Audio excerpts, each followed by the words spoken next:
بسم اللہ الرحمن الرحیم۔ اسلام اور غیر مسلموں کے ضمن میں جو ایک بہت اہم مسئلہ جو تنقید طلب ہے اور جس کے بارے میں گفتگو ہونی چاہیے، ڈسکشن ہونی چاہیے، وہ یہ ہے کہ ہمارے جو فقہا ہیں وہ یہ رائے رکھتے ہیں کہ غیر مسلموں کی گواہی جو ہے وہ قابل قبول نہیں ہے۔ مثال کے طور پہ حدود کے جو مقدمات ہیں یا فائنینشیل ٹرانزیکشنز ہیں یا کسی بھی معاملہ ہے، اس میں وہ یہ کہتے ہیں کہ غیر مسلموں کی جو گواہی ہے وہ ان ایڈمیسیبل ہے، وہ قابل قبول نہیں ہے اور وہ ایکسیپٹ نہیں ہوگی۔ چنانچہ وہ اس کا اصرار کرتے ہیں کہ گواہ کے لیے ضروری ہے کہ وہ مسلمان ہو۔ تو سب سے پہلے تو یہ جان لینا چاہیے کہ اس مسئلے کو اگر ہم اسٹڈی کرتے ہیں اسلام کی اوریجنل سورسز میں، قرآن مجید میں، حدیث میں، تو ہمیں اس طرح کی کوئی بات براہ راست نہیں ملتی جو یہ کہتی ہو، یا کوئی آیت ایسی نہیں ملتی جو یہ کہتی ہو کہ ہم غیر مسلموں کو گواہ کے طور پہ اپوائنٹ نہیں کر سکتے۔ یہ اصل میں ایک استنباط ہے جو ہمارے بعض فقہا نے کیا ہے، اور کیا بھی قرآن مجید کی ایک آیت سے ہے۔ وہ آیت جو آیت دین کہلاتی ہے، سورہ بقرہ میں ہے، جس میں یہ بات بیان ہوئی ہے کہ اگر آپ قرض لیں تو قرآن مجید یہ کہتا ہے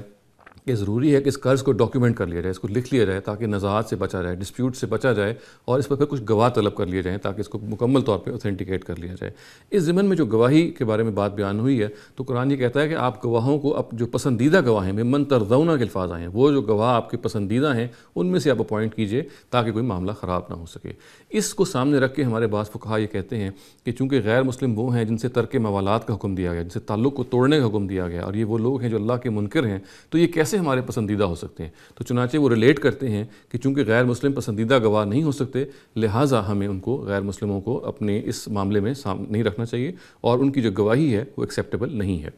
تو سب سے پہلے تو یہ جان لینا چاہیے کہ یہ جو ممن ترضون کے الفاظ آئے ہیں، ظاہر ہے کہ جیسے کہ میں نے عرض کیا کہ استنباط ہیں، اور اگر یہ استنباط کسی خاص غیر مسلم سے ریلیٹ ہو سکتا ہے تو پھر یہ انہی غیر مسلموں سے ریلیٹ ہو سکتا ہے جن کو ہم کافر کہتے ہیں۔ اور کافر کا مطلب جیسے کہ میں نے بہت دفعہ عرض کیا یہ ہے کہ وہ شخص جو حق کو جانتے بوجھتے ہوئے اس کا انکار کرے، یعنی وہ کنونسڈ ہو کہ سچ کیا ہے، اس کو جانتا، وہ دل سے کنونسڈ ہو، وہ جانتا ہو کہ میں یہ سچ بات ہے، مگر وہ پھر بھی اپنی مکابرت میں، اپنے استکبار میں، اپنی ایروگنس میں یہ کہے کہ میں اس کو نہیں مانوں گا، تو ایسے شخص کو اللہ تعالیٰ کافر کہتے ہیں۔ ان کے بارے میں تو ظاہر یہ استنباط کیا جا سکتا ہے کہ ہمارے وہ پسندیدہ لوگ نہیں ہیں، ان کو اللہ تعالیٰ نے بھی ہیوملیٹ کیا ہے۔ جیسا کہ میں نے عرض کیا کہ اللہ تعالیٰ نے رسولوں کی زندگی میں یہ معاملہ کیا کہ وہ جو منکرین حق ہوتے ہیں،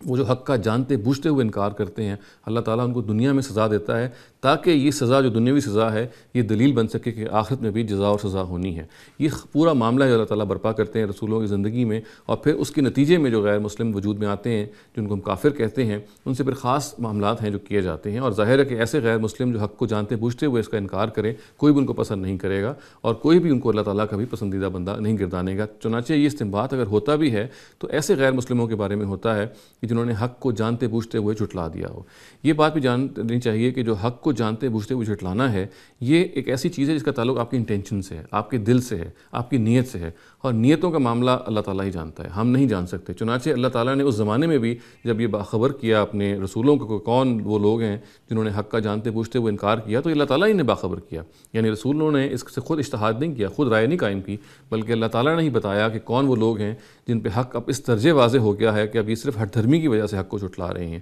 کیونکہ یہ معاملہ بالکل دل کا ہے۔ آج ظاہر ہے کہ یہ معاملہ اس سے بالکل مختلف ہے، نہ ہمیں وحی آتی ہے، نہ وحی کے ذریعے سے کوئی معلومات ہمیں نصیب ہوتی ہیں، نہ اللہ تعالیٰ کا وہ قانون ہے جو اس دور میں روبہ عمل ہے، وہ قانون بھی وہی ہے جو رسولوں کے ساتھ خاص تھا، اور وہ ظاہر ہے ان کے ساتھ خاص ہو کے ختم ہو گیا۔ البتہ وہ اس کا ہونے کا مقصد یہ تھا، اور قرآن مجید میں اس کے بیان ہونے کا مقصد بھی یہ تھا کہ یہ آخرت کے لیے ایک بہت بڑی یاد دہانی بن جائے۔ چنانچہ یہ استنباط آج کل کے غیر مسلموں کے بارے میں ٹھیک نہیں ہے۔ آج کل کے غیر مسلموں کے بارے میں ہم یہ نہیں کہہ سکتے کہ یہ پسندیدہ لوگوں میں سے نہیں ہے۔ اور جو دوسری بات اس بارے میں ہمیں سامنے رکھنی چاہیے وہ یہ ہے کہ قرآن مجید نے سوائے چند معاملات میں گواہی کا کوئی نصاب ہی سرے سے مقرر نہیں کیا۔ نہ اس نے یہ کہا ہے کہ 2 گواہ ہوں یا 3 گواہ ہوں یا 5 گواہ ہوں یا کوئی خاص گواہوں کا ایک نصاب ہو، سوائے اس کے 1 یا 2 کیسز ہیں جس کو ہم کسی وقت ڈسکس کریں گے۔ عام معاملات میں اس سارے کے سارے معاملے کو ایک جج کی ثوابدید پہ چھوڑ دیا گیا ہے، ایک جج کی ڈسکریشن پہ چھوڑ دیا گیا ہے۔ وہ اپنے علم کی بنیاد پہ یہ ڈیسائیڈ کرے گا کہ کوئی گواہ اس کو قابل قبول ہے یا نہیں ہے۔ وہ گواہ مسلم بھی ہو سکتا ہے، غیر مسلم بھی ہو سکتا ہے، وہ گواہ مرد بھی ہو سکتا ہے، وہ گواہ عورت بھی ہو سکتی ہے۔ اس معاملے میں کوئی تفریق جو ہے اسلامی قانون میں نہیں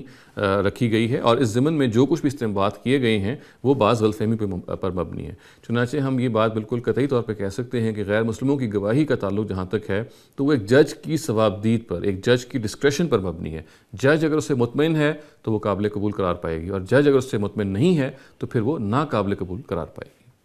اقول قولی ھذا واستغفر اللہ لی ولکم ولسائر المسلمین والمسلمات۔